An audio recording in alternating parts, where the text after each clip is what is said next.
I'm Bill Carman. I'm the sole owner and proprietor of Kentucky Wild LLC. In that capacity, I'm a fishing guide, sometimes hunting guide, an outdoor writer and amateur historian. I conduct fly fishing seminars and, just enjoy the outdoors. I'm sort of an outdoor enthusiast. It's been said that Daniel Boone said at one point in his life that heaven must be a Kentucky kind of place. And I certainly agree with that. So about a year ago, I released a book, Fishing with Daniel Boone, Fly Fishing the Streams of an American Hero. And in that book, I traced Daniel Boone's life from where he grew up in near Lexington, North Carolina. And I know, Steve, you're a kind of a cave guy. Well, his family lived in a cave there in the first winter there while they were building the cabin. I've actually been in that cave. But anyway, I traced his life from there all the way in and through Kentucky into Missouri, where he died at 86 years old, which is pretty amazing considering there's no good medical facility. There were no good medical facilities nor medicines.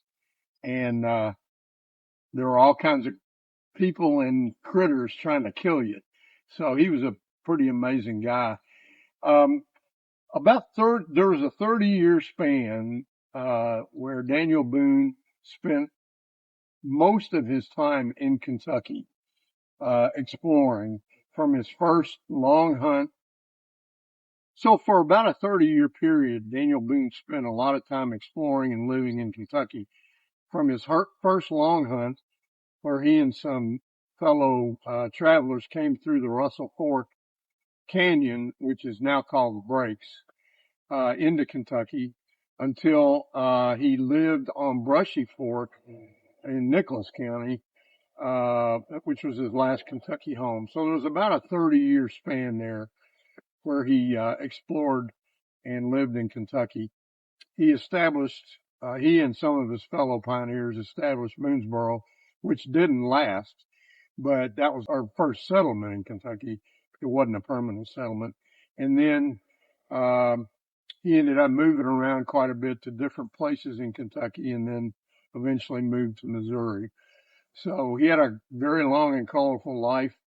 One of my favorite stories is the one where he and some long hunters were camped on Station Camp Creek up near present day Irvine, Kentucky, and which is, by the way, a trout stream. But anyway, they kept having run-ins with the Shawnee. So finally, most of the party decided to leave. They'd had enough.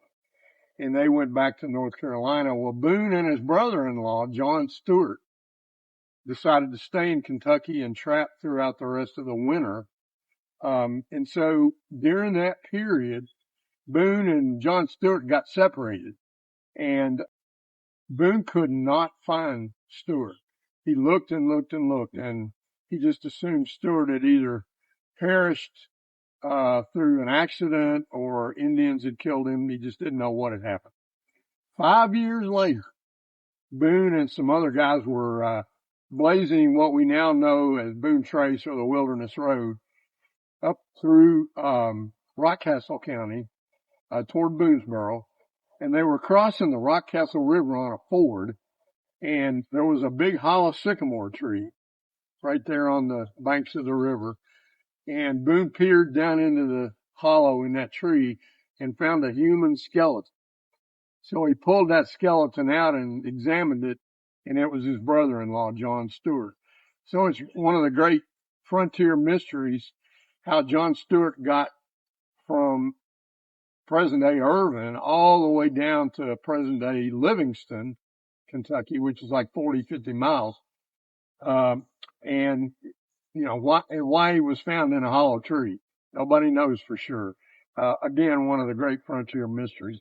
And I had the opportunity to fish the Rockcastle right there where that happened, as well as Station Camp. And that became a chapter in my book. So if you like, the outdoors and fly fishing and frontier lore, particularly Boone lore, I would urge you to pick up the book. But Boone's life was just full of amazing stories like that. He was quite the quite the unique character. So we're filming this today at McConnell Springs, which is a unique place here in Lexington. It's actually the site where Lexington was founded.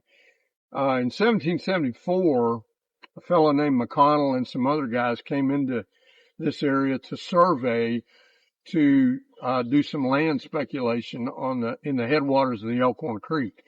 And then they came back the following April, and while they were here, they got word from the newly settled Boonesboro that there had been a battle in Lexington, Massachusetts, which is the battle, of course, that started the American Revolution. And so they named this site, this encampment,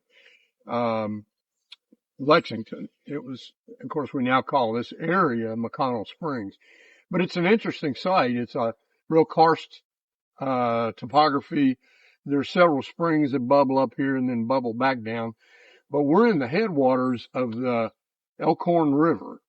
And the Elkhorn is a really unique river to the pioneer kind of lore, in that people think that it was probably called the Elkhorn because somebody found an elk antler here, or there were a lot of elk here, which there probably were back in those days. But the reason it's called the Elkhorn River is because the early guys that settled this area, most of them were surveyors, and they knew what maps looked like, and they knew how to draw maps.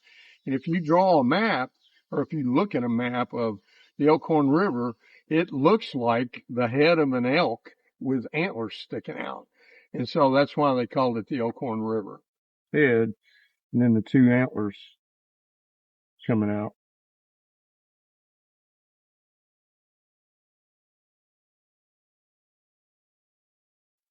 Water bubbles up, goes down there, and then drops again. And then if you go on down, it comes back up and goes down and drops again. Is this a salt spring? No, it's just water. Well, it's pretty though. Yeah. All right.